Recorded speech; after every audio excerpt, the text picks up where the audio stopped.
Hello guys, magandang tanghali. Grabe, sobrang init. Ako ay iinom ng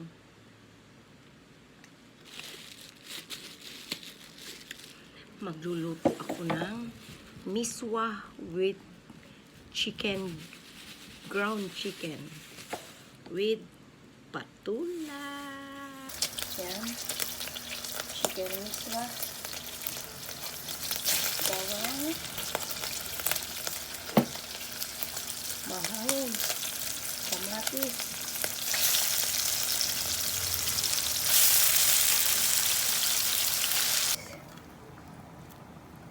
wow, namimiss ko na yung miswa.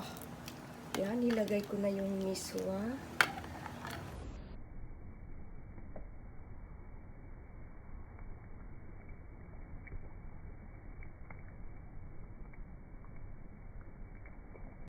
Ang tubig ko ay nilagyan ko ng honey kasi mukhang nakakatakot ang lasa.